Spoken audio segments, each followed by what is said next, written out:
Hey guys, Camper 15 back out of another video for you guys, joined by my co-host, the Red Wolf.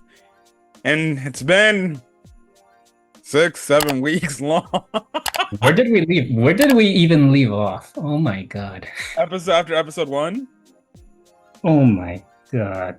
Now, we won't talk about every episode in depth. We'll just give out some like highlights from each of the episodes or big points of the story. The main episode we're gonna probably be talking about in depth might just be mostly about last week's episode, episode 6, and then this week's episode, episode 7, because both those episodes were absolutely insane with everything that was going on, not only last week, but this week. Holy hell, man goes up against freaking Demon Cerebrus and almost dies. Yeah. And on top of that, dealing with twisted people, like just in it for the rewards, and you know. Yes, and we get the foreshadowing that you might have to fight the dude's brother. Mm-hmm. Yes. Oh. And judging from the way he looks, he looks like he might give him some trouble. Yes. Now, solo leveling, everybody, well, not everybody, but some people have went out there in the community and kind of been shit talking this anime. Yeah, I was here. Mostly because like they think it's mid, or it's like, oh, it's nothing different than any other of these shows we be watching. But to the haters, respectively, shut the F up. Because I enjoy solo leveling, and solo leveling is goated. It's great. Yes, I just wonder where the story's going to go from there. Yes.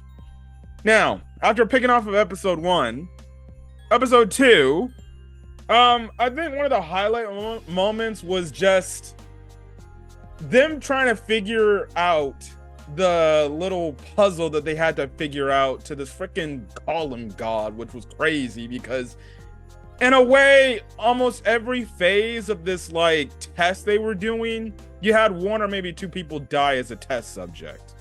Like the funny part with the parade, where they had to basically bow their heads in reverence to the freaking column god, and then I think somebody ended up dying because of it because they didn't want to do that. Absolutely craziness. Yeah, you know, the whole thing where you had to, I think they had to go to like one of the areas in the corner of the little dungeon Yeah, area. you're supposed to go up to the statues with instruments in them. Oh yeah, that's what, yeah. And then you had people just it was crazy. It was crazy. And then you had like the last phase where they have to go to the center and basically look at the columns so they don't move. You know, the type of thing, like for example, what was the main thing in Poppy Playtime in chapter 3 where you have to look at the dang creepy robot lady thing, or in Five Nights at Freddy's Security Breach where you go down to the dungeon area and you got to make sure those things ain't following you when you turn your back to them. Is that what was happening there? Yes, you don't remember the animatronics that freaking No. I'm talking about in solo leveling. yeah, that's what happened. They couldn't look, or they couldn't, or well, they all had to look at each other and wait for the center to do it. But obviously, the door is open, and people were like, "I'm getting the hell out of here. I'm done with this crap." Which led our boy Jinwoo to basically sacrifice himself. Yeah, that final phase, and apparently it involves like them offering a sacrifice to them. So he was a sacrifice, and lucky him, he got offered a great sacrifice. As for how exactly, well, we're still left with so many questions on how he like got out of there alive. Aside from that one mysterious screen thing that came up for him. Just the screen thing in general is still confusing. Yeah, because it's like a game now. It's like a game, and only he can see like these pop-ups come up. Nobody else can see these pop-ups. It's only him, and it's kind of like as if he's playing his own RPG game, but it's his body. Mm-hmm. So we see it like how he has to do like these daily tasks, like these daily exercise routines every single day. Otherwise, he's going to go to this one area and basically be running for his damn life.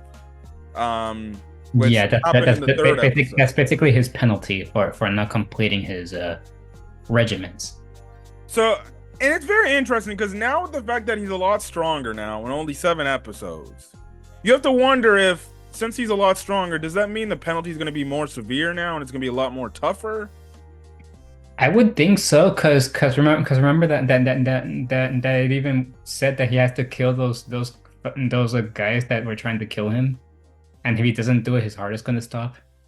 Yeah, that could be the thing. But we basically see it how this man over like the weeks and I guess the months or whatever, he was doing these exercising things. You know, after getting the first penalty, man gets into shape and he looks like a completely different fucking person now. Yeah. Like, whenever that was teased in the trailer, like, is that really him or is that like a different person? Because yeah, that's what I was in. Like, what is this like? Some sort of transformed state of his or something like that? And then after he's done with the dungeon, he goes back to his wimpy looking self. Just him exercising alone makes him look like that. And then you got nurses drilling all over him, talking about, I don't know what the hell happened to him, but he looks hot. And you had No it to where that homo. No homo, but yeah. you had it to where that one nurse comes into the office into his room as he's getting checked out.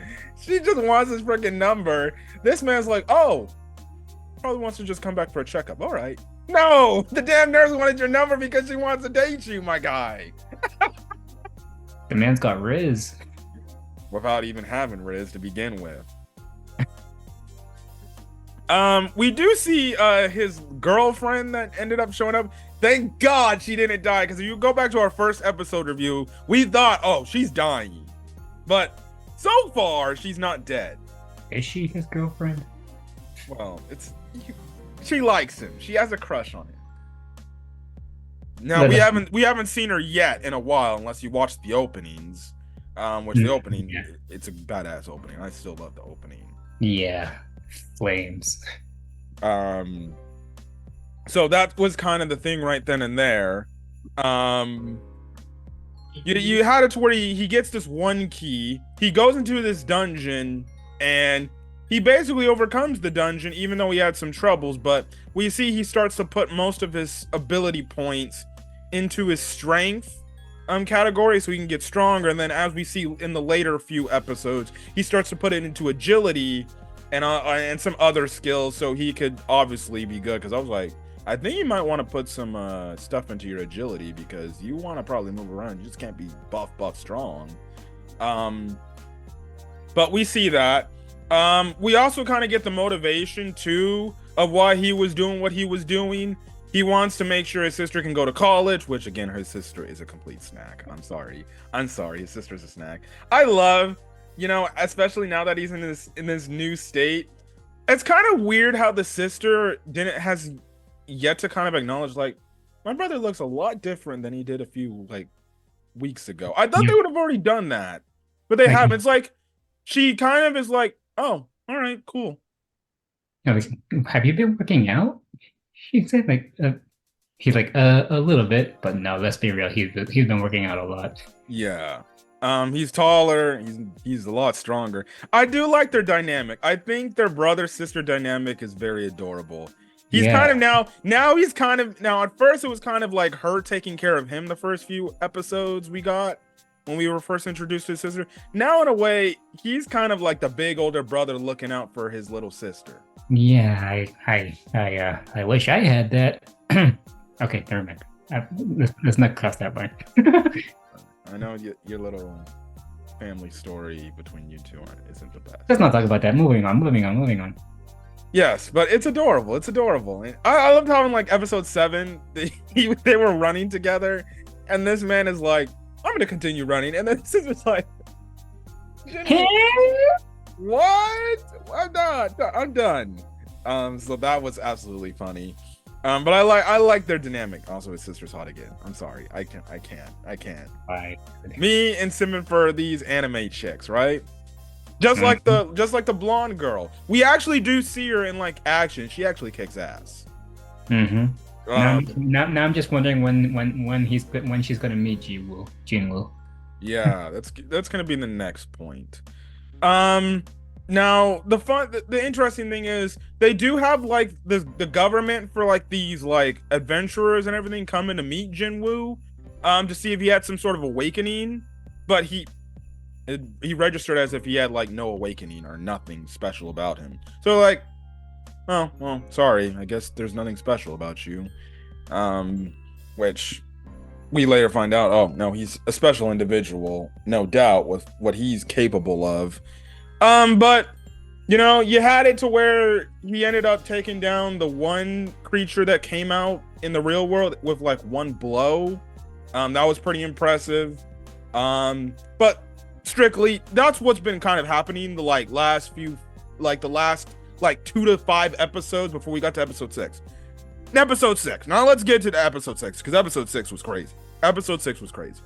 We were basically introduced to basically people that, well, they abandon the weak parts of their little party, and then they basically leave them to die to the boss.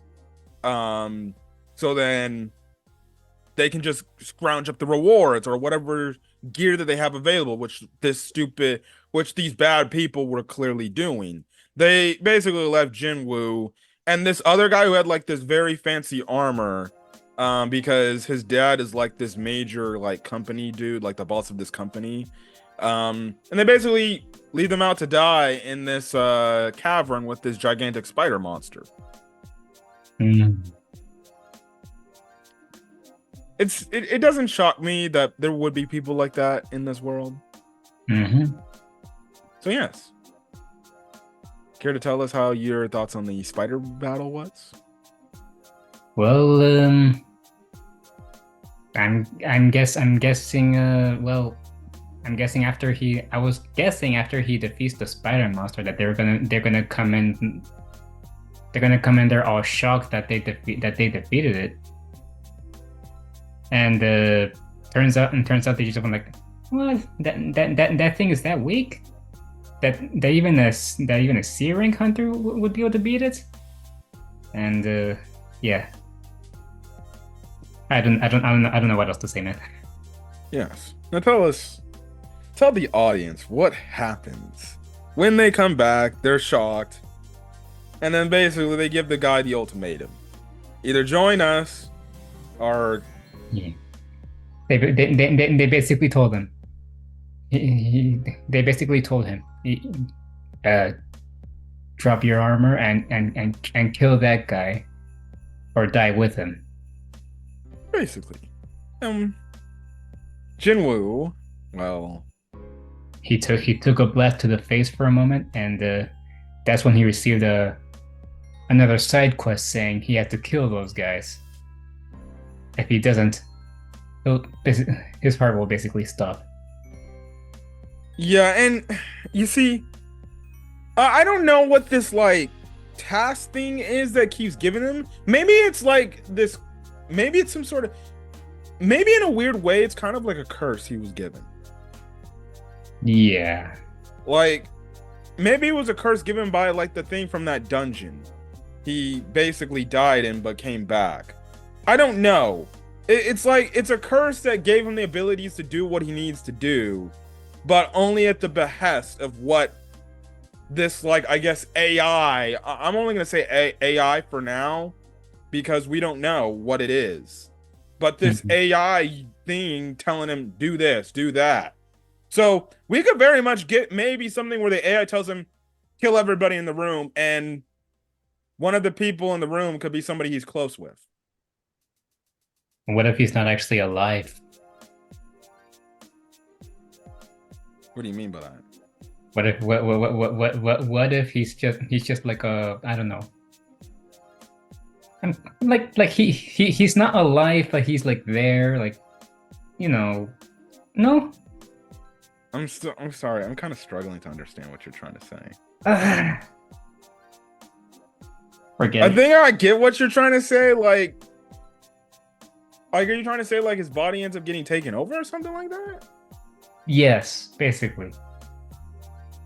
I don't think that would happen. Mm. I don't know. Maybe it could happen later if we get like a full adaptation of this. I don't know. I'm just speculating, to be honest. So who knows? Yeah, he kills all of them, and he kills all of them with ease.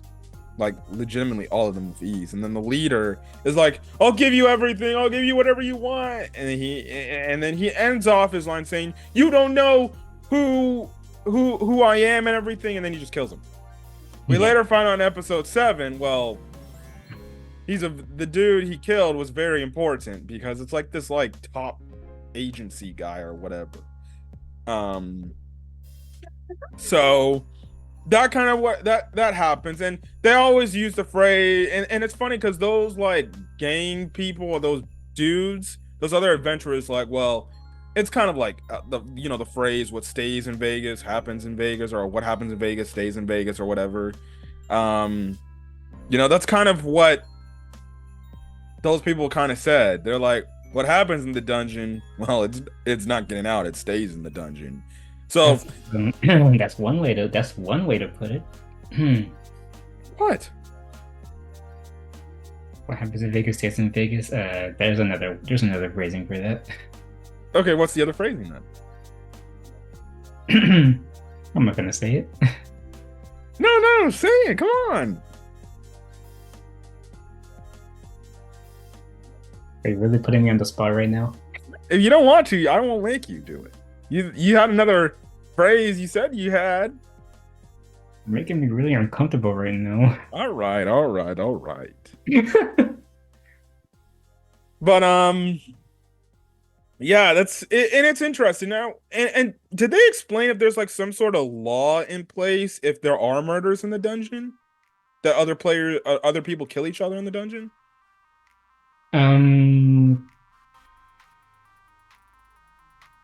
I don't. I think it says they say something about like a game put into trial or something. Because I know they talked a little bit about that in episode 7 when the guy was talking with the dude's brother was talking about how he wanted to kill somebody and go into another country, and it seems like this guy's like a foreigner. Mm-hmm. Well, regardless of the point, here we jump into episode 7. So we see how Jinwoo's kind of trying to get over what he did, and at some point he realizes he's like, well, if I have to do it again, I guess I have to do it again. Which I guess I don't blame him. It's either that or your heart stops. So yes. We also find out he can't get drunk anymore. That's really weird. So now he can't get drunk. And if anything, we find out him drinking those beers alone gave him like freaking a bunch of freaking like healing items. Damn. If only life was that simple. Yes. So that kind of happens. He can't get drunk. He's still worried about the freaking PK thing that he did, but he kind of gets over it. We also see when he was doing his exercise routines. What was the interesting thing about his exercise routines after he completed it? But what did he do eventually later? It starts to go over. It starts to go over the limit. And then it stopped at like a certain point, like a 40 or 20. It went from 1 to 20 or 20 to 40, something like that. So you have to wonder, like, at some point, are like these daily tests or tasks that he has to do, will they probably go up then? I would assume so. Which means this man has to run twice as much, has to do twice as much push-ups. Oh my, I cannot be doing that. I'm sorry. I like to exercise, but I cannot be doing 200 fucking push-ups. I have dumbbells to help with it. So, yes. We have it to where also too, the one guy that he kind of saved, he wants him to basically join these raids with him, these dungeon raids, so he can become a what? To become a guild master? Basically. It's also kind of it sounded like to me like his father ostracizes, like kind of disowns him, says like he's not special or anything. And he kind of wants to prove to his father, like, no, I'm actually worth something. In a way, it's kind of like a selfish reason. I Now the guy's a good guy. Well, until he kind of said like at the end of their conversation, like basically that he would kind of tell what happened in the dungeon. So maybe he has to watch out for him now, since he turned him down. Yeah, now Jin. Well, after Jin will give him the death stare, I don't know if he's going to be going through with that. But you never know. Humans are desperate. He could very much freaking say, "Oh yeah, this guy killed him." Because remember, they're actually going. You have those government officials that are actually going to meet the both of them. Mm-hmm. So he could very much say, "Oh, he actually killed these guys in this dungeon because he turned him down." Mm-hmm. Again, the guy's a nice guy, but it's funny because I did watch a review last week on episode 6's episode, and he thought the guy in the armor would be like the snobby kid that would talk all this like he was something special, but then he would amount to nothing. So maybe we could be setting up where that guy ends up becoming something like that because Jinwoo turned him down. And basically the thing is, if you were to help him get this, he would get paid like $30 million essentially. And we see it like in the little running segment where he had with his sister working out. He asked his sister like, "So what would you do with like $30 million essentially?" And his sister was like, "I would probably put some of that to mom's health stuff and then some to my college tuition and then just save the rest." Geez Louise, if I ever had $30 million in my bank account, I don't know what I'd be doing. Me neither, man. But it's kind of an interesting complex. But I can understand why Jinwoo turned him down. He probably is like, well, if this is nothing that concerns me. That's more of an issue of you. If you can't do what you want to set out, like, and I understand where he's coming from. Like, to be honest, like, why would you have somebody else do all this work for you, and you're just basically benefiting off of him? It's not really. It makes it to where you never put any effort into it. And it felt like to me like this guy was just trying to get by so he can just try to please his father, I guess. But it's interesting. You know, Jinwoo gave him the death stare and he kind of, I guess, is going to back off for now, but we don't know. We could get a scene in maybe a week or two later where the dude like completely just is like, you know what, since he didn't want to take my offer, I'm going to screw him over. Because remember, when the conversation first started, he asked, "You didn't tell anybody about what happened, did you?" And it's like, "Oh, no, I didn't." So that's going to be a very interesting plot line where that's going to go. And I feel like it's not going to go in the right direction. Sadly. We do see the guy's brother. He's clearly pissed off about his brother dying. And he wants to kill. And he knows for a fact, oh, it wasn't no damn dungeon boss that did this. Somebody killed his ass. And I'm like, oh. It was one of those two. It was one of those two guys. And I was like, oh, this motherfucker gonna be.